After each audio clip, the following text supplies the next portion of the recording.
Hello, good morning and good evening, or even just good day. Ion here. If you liked the video, like, comment, subscribe. This is episode 2 of Kinaspol, and today we're going to be doing some work on a lumberyard, sawmill, and a few more little bits and bobs in the village. And so, right now you're seeing a bunch of empty space. That's where it's all going to go. We're going to compare it later on at the end of the video. So sit back, relax, grab something to eat, grab something to drink, don't punch your neighbor's dog, and let's get into this. Okay, so first up, here we are at the village, looking at all the sawmill assets, going to build the lumberyard here at the top of the hill. The actual plan to start out was to build a watermill along that river there, that mountain spring. There is assets on the workshop that sort of do it, and I could sort of play off, but it just did not fit right. And so there'll be a different solution that I come up with later that puts everything into perspective and makes a lot of sense. So getting up to the hill, people need to, walk there, so there is a road. Most of these roads aren't really planned, they're just made, hence why we're taking the path of least resistance here. And even though the road is terraforming things here, I changed it right here, because, you're not going to, the villagers wouldn't have terraformed this, so they don't terraform this, or at least I don't terraform it here for them. The lumberyard itself, its location was very particular. It was supposed to be, at the spring for the water, right? The water flow and the energy you could get off of it. But another reason is the actual trees themselves, the pine trees that they're going to be cutting and chopping down. Pine is a very good wood to work with, especially for making hardwood. Birch is not, even though birch is more plentiful where the village is. Birch is a lot more of a softer wood. It's used for pulping, making paper and whatnot.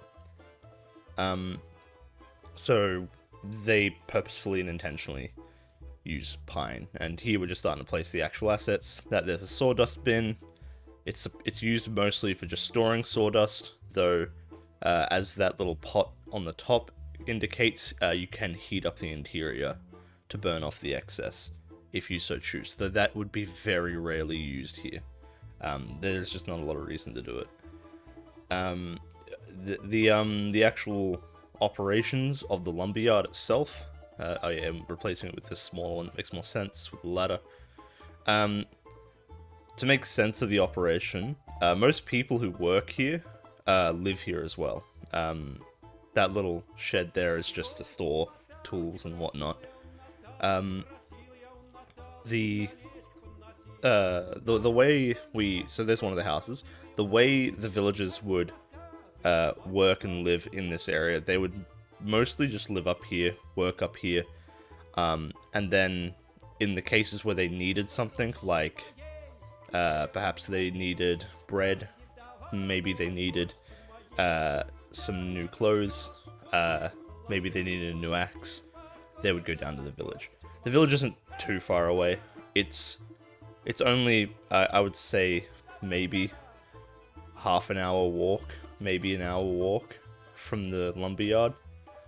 So it's not the worst trip in the world for the people up here in the lumberyard. The distance may be deceiving, but that's City Skylines for you. Maybe I'll place in like some decorations, some detail for it. I'm trying to actually hide the concrete on the wall, but I just realized I can just probably remove it with procedural objects, and there I go. Later on in the video, I'm going to also point it out when it happens. There is a very noticeable jump, because a very large part of the recording, I don't know what happened to it, is just gone. It's just gone. And it's a really nice part of the build that I really wish was on film, but yeah, it isn't. And here we go, putting the little block in because procedural objects don't count as houses. Yeah, the stuff, the majority of the work I did in the village itself just didn't get recorded for some reason. I'm still trying to work out OBS and all of its little quirks, even though I've been recording videos and streaming for a long time. Apparently I still don't know how OBS works, which is fun. It's great. Yeah, I'm gonna delete that soon because there's a modern light that I can't get rid of. Yeah, that one right there on the front. Anything that looks too modern is just completely out of whack. Eventually, I stopped fiddling around with houses and I actually build a few things. What we will build is an actual working lumberyard, so there will be actual wood being chopped here, and there will be literal like workers that come up here and everything. The only problem is population-wise, the lumberyard demands like a lot of people to work here, and see, that there is the main building for the lumberyard industry. Problem is, in City Skylines, you have to have this main building. It's really annoying because it just doesn't fit with the rest of the buildings, and its scale is way off. It's a huge building. It takes up a lot of space, but compared to the other buildings, it is really, really big. Like, it looks like it's 2 floors tall, but it's only 1. It's huge in comparison to the house that I just placed. Fine, I'll eventually get it into place. There we go. I need to get contour lines to work with height differences and that, because it's really hard to see it from above. Have to eyeball it and all that. And yeah, there's a lot of things that I really don't like about this asset. There's that fence that I want to get rid of and I can't. The color of it is really gaudy and terrible. It's just I'd like to change it to that sort of red that I've got going on. But yeah, unfortunately, that's not the world we live in. Yeah, just some fruit trees there for the lumberjack that lives there, and a well so they can get some water. The only reason that well would really be there is just out of convenience, because like they all live right next to a mountain spring. They could just go and grab water from there. The only reason that well would be there is just for convenience sake. Either that, or it could actually just be a dumping well that's not necessarily used for taking up materials, but more just like dropping it in. Yeah, I'm not sure what I can do about this building too, because it will eventually level up, eventually, and that means it'll change its shape, and then I'm gonna have to deal with that as well. Eventually, there's a few more things that we're gonna do here. The parts that actually make it function. There are wood plots, or tree plots that you can use in the industries, and that there's one of the cranes. We're not going to use that. The planks definitely shouldn't be here. There shouldn't be a water tower either. Past me is really struggling here to try and figure out what I can do. So here we go. The tree plot. That one's a little bit too difficult to work with, but this one here, a larger sort of adult one. Just use Bob to change all the trees into pine. I believe those are older trees. I can't actually read what's on the screen right now. It's all tiny and really hard for me to read. You can probably read it. But yeah, I swapped it out for pine eventually. There we go. Alright, I messed it up. There we go. Awesome. Sweet, there we go. So, pine. Pine's really good. It's a very sturdy, very tough wood. And it also grows fairly quickly, and it grows in a very straight line, which makes it really easy to machine. Unlike, say, oak, which is a really good wood, it's just very hard to work with because it's very awkward. It grows in strange ways. Yeah. That little loop is just sort of an area where people can gather before working on everything. I had to hop out of the game real quick just to subscribe to a few mods. I think I was also trying to look for a watermill and then I came up short, and I realized I'm gonna have to figure out something else. And then I realized that we don't need to make the mill with the lumberyard. In fact, the mill itself can be powered by it can be powered down in the valley, and it makes a lot more sense to have the refined product closer to the village.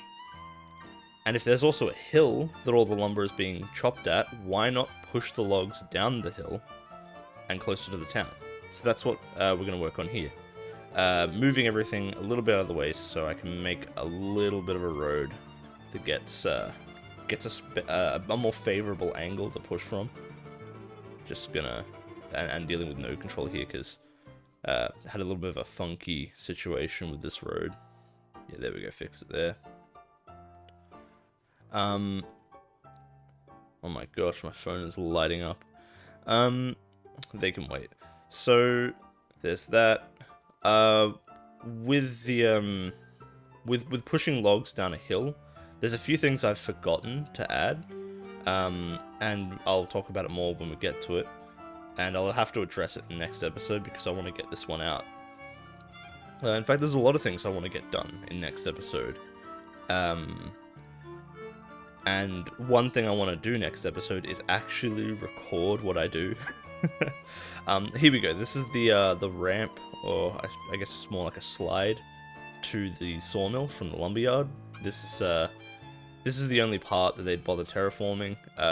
Dig out part of the hill to make it a decline from a constant, consistent decline that the logs will go down, and they'll choose this path over anything else because it's the steepest and easiest. And with the slope tool, I needed to make it a bit more of a dramatic angle, just so I could create a bit of a, there you go, bit of a scoop all the way down, and then I'll level it off. Eventually, there we go, and it's leveled off. So that's where the sawmill will be made, clearing the area as well, because they would have chopped all these trees down. The stumps of cut down trees, sometimes it's best to leave them, because putting a new tree or growing a new tree out of an old stump is a lot easier than having a tree just grow it by itself. It's faster. The reason for that is that the new tree doesn't have to grow new roots. At least I believe that's how it works, because a lot of modern day farming with trees, often you don't take the stumps out. You just put you just put the new tree. You graft the new tree into the old one. Tree grafting, I think, has been around for a while. Definitely has been around long enough for it to work here. And like I've said before, Kinaspol is set in the very late 19th century, which is the late ends of the Industrial Revolution. The only issue is that a lot of the technology hasn't reached Kinaspol, but a lot of the newer techniques and the ideas have come around. So things like grafting, things like selective breeding, a lot of things have come around, just not the technology yet. Kinaspol's a bit remote, it's a bit poor of a place, it doesn't have what anyone's looking for. It mostly exports raw resources, or at least mildly refined, so things like planks, things like cheese, things like alcohol, nothing out of the ordinary. It's just another remote Russian town, which doesn't give it a lot of significance. But that will change later on, and here's just a few of those poor logs that got pushed down the hill and didn't quite make it all the way. They got stuck on something. Yeah. Now, the problem, one thing that I forgot to do was, I forgot to actually make a way for people at the top to signal that they were pushing a log down, and a way for people at the bottom to be safe from any logs coming down, because I don't know if you've seen a log go down a hill, but they don't just like quietly roll and come to a sweet stop. They are very quick, they gain a lot of speed, and they can also jump. So that would be a massive problem coming down the hill, and I think the best way to do it is something in the next episode. I'll probably like build a little hill that sort of catches them, and then probably just make sure everything in a certain range behind the hill is just not built there. I think it's already clear. I can't remember off the top of my head. We'll see it soon enough. But yeah, here's some of those stumps that they've chopped down, and they'll probably replant. The actual demand for lumber and exporting it is not very high, so they don't really need to clear lots of forest for it to work. Just popping down another one of those sapling things, and also extending the area down there.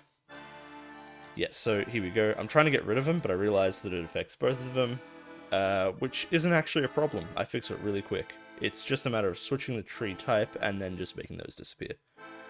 Those little green dots, don't know what they're meant to represent.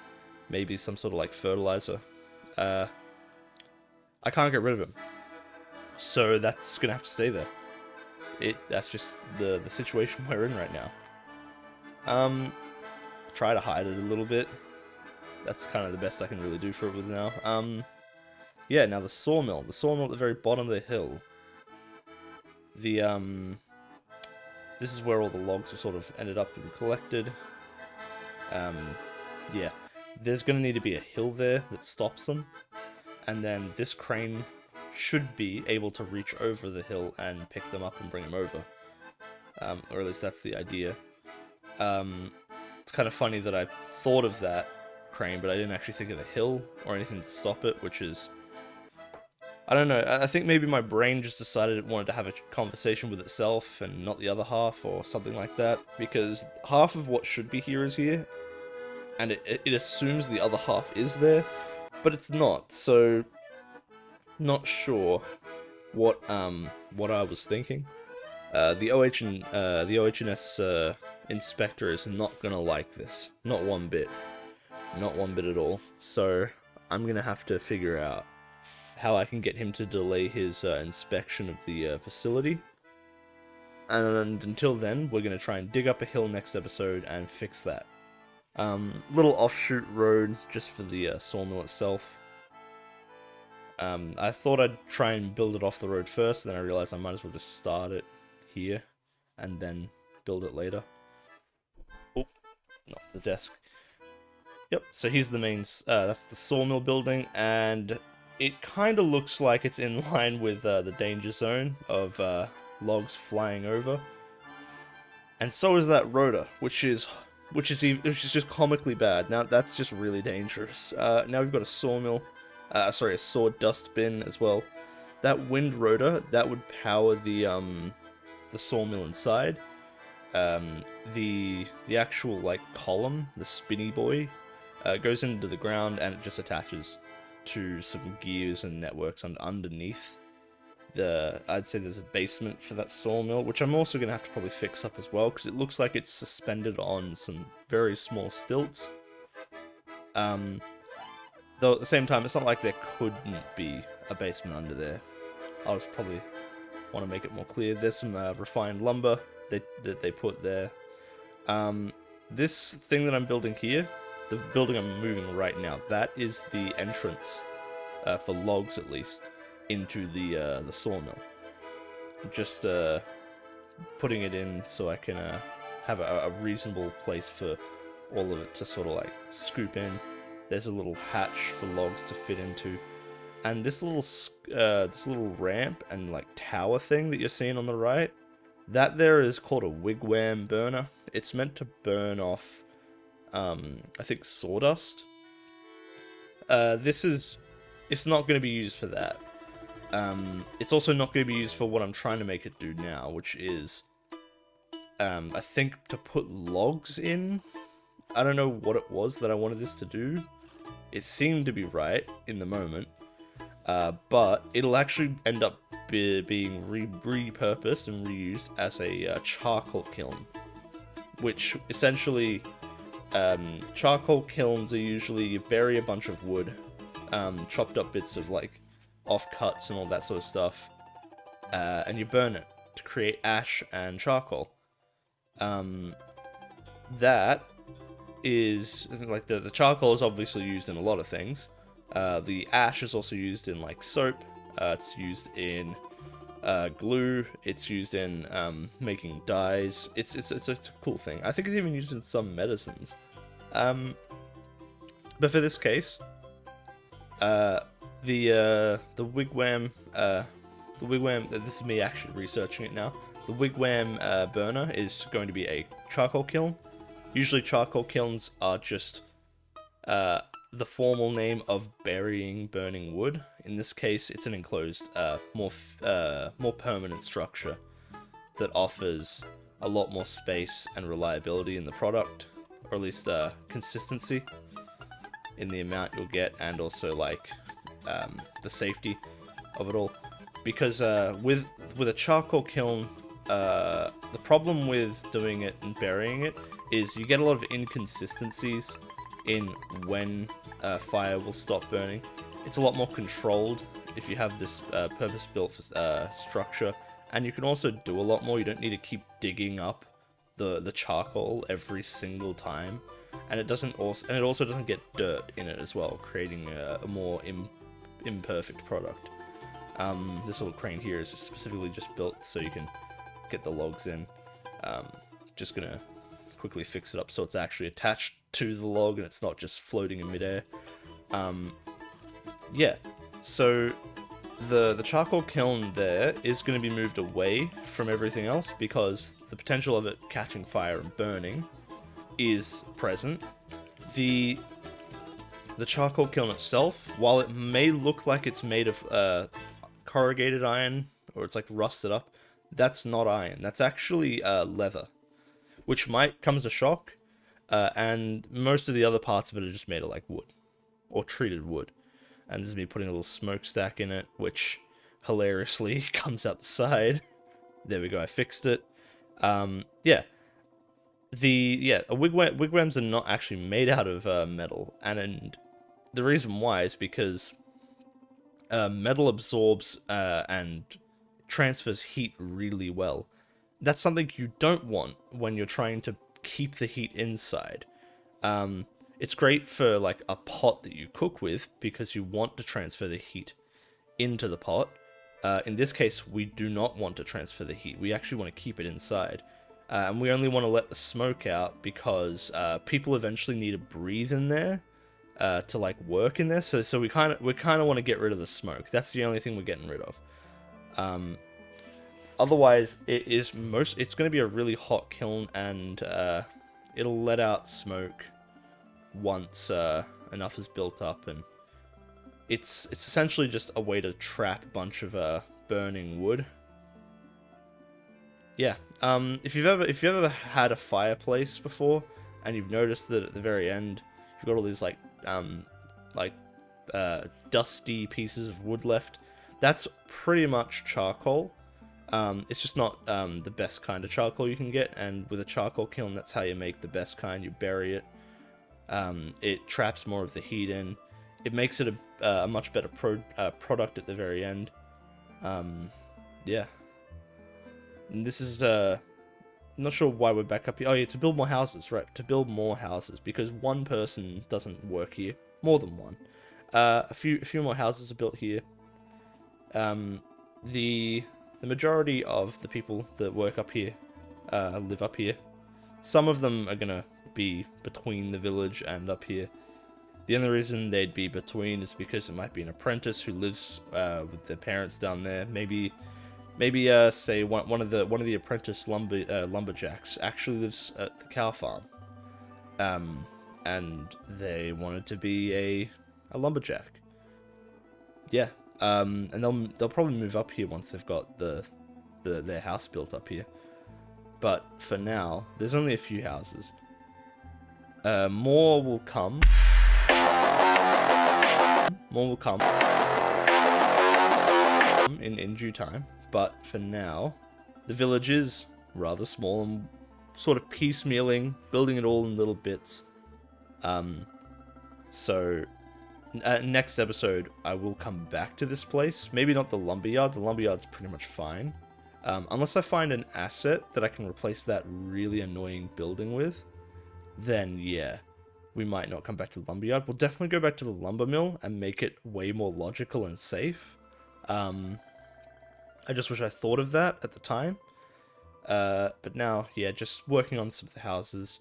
Procedural objects is such a powerful tool. Lets you do whatever you want with them.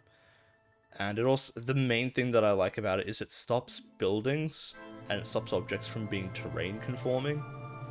And City Skylines has some amazing, just perfect terrain conforming calculations to the point where, like, I never have any issues with it ever.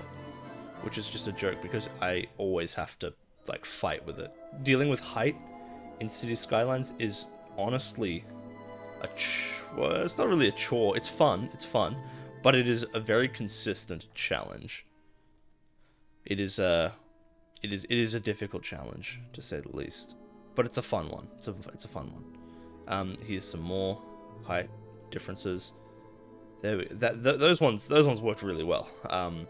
That one was one of the few times where it's very easy to deal with. And yeah, there's some more fruit trees. There's a lot more of them out here just because there's a lot more people here. With that done and that sawmill, I believe the next part would be, yeah, here, the village. No, what are we doing here? What are we doing past me? Ah, the church. Right, so we're going into the village. Now, in the village, what I want to make is 3 things, primarily. A church, a market, and an inn. Unfortunately, this is the part that doesn't get recorded. I try out a church, and it doesn't suit my liking. Now, the recording didn't pick up me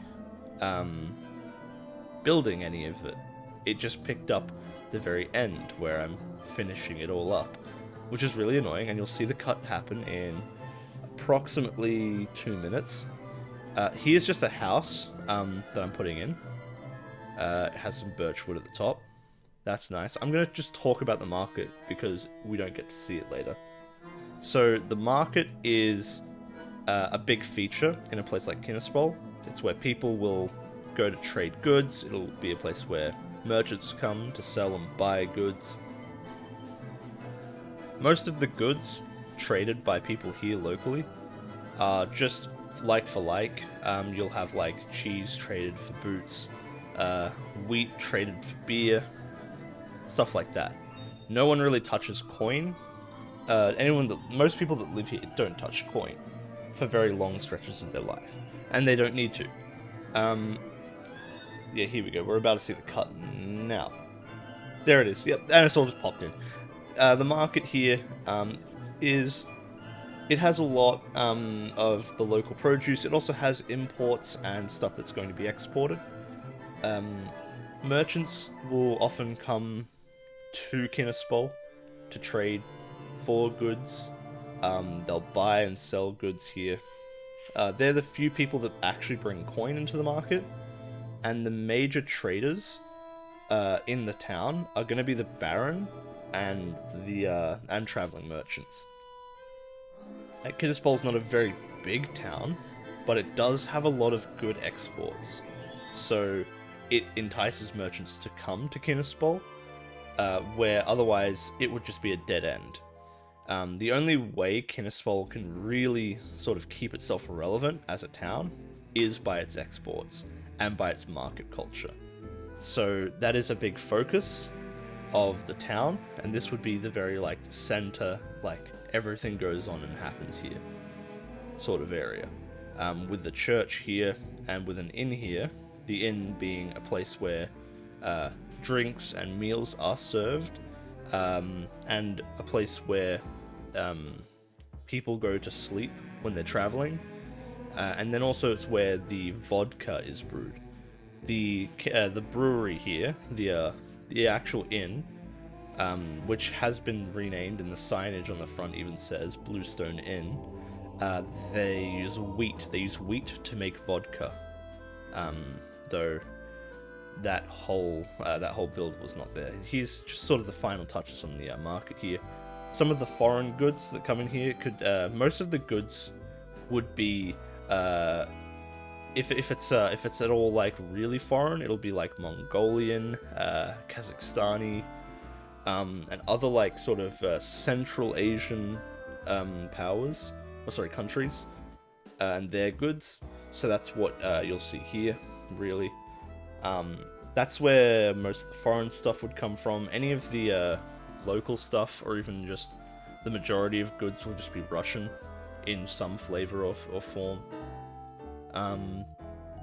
Most of the produce and exports that Kinaspol would send out have to last a fair amount of time, because it's going to go across boats on the lake, and then it's going to also it needs to stay in like a very good quality before it gets sold. So that'll be things like alcohol, which doesn't have it has a very long shelf life. Things like cheese, and specifically the reason why last episode the cheese I actually picked, Golansky, which I remember now. The reason why that was picked is because it is a hard cheese, and hard cheeses, as opposed to like mozzarella, feta, paneer, stuff like that, it's hard and it can age for months on end and even years, which means it's still eatable as long as you transport it and store it in the right conditions, where you cover it up, you put it in somewhere that's dark, not damp, somewhere that's dry, cool, and dark. That is essentially a dry part of a ship's hull, or in a covered part of a wagon. That is all you need to do to keep cheese in stasis. And the thing is, the longer cheese ages, much like wine, it gets better and better. So, traders naturally love to deal in hard cheeses. Soft cheeses are things that you'd only see in a local market, and the reason why people of Kinaspol would not make soft cheeses is because it doesn't have a lot of export value. It's just not very. It's not a very good decision to make for your own benefit. And while I've said before, people in Kinaspol don't make a lot of their decisions in trading based off of like financial and personal gain. In the case of like specifically this decision of cheese and what to make and exporting, there is a level at which people in Kinaspol have to decide that they are going to need to make some level of profit, some level of gain to make a living. And yeah, this is just the final area. That barn, by the way, that barn that's in the market, that one there is specifically the Baron's. The Baron, I haven't got a character for yet, so if you have any suggestions on what kind of character the Baron could be, pop that in the description. That would be really appreciated if you would do that. You don't have to, it's optional.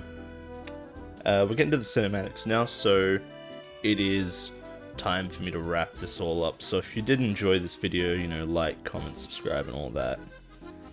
And I do have some nice comparison shots to show you. You'll see those in a moment.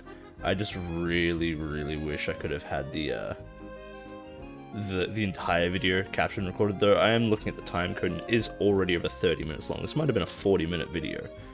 So yeah, with all that, I'll love you and leave you. You guys have a wonderful day. I'll catch you another time, and enjoy the comparisons. Bye.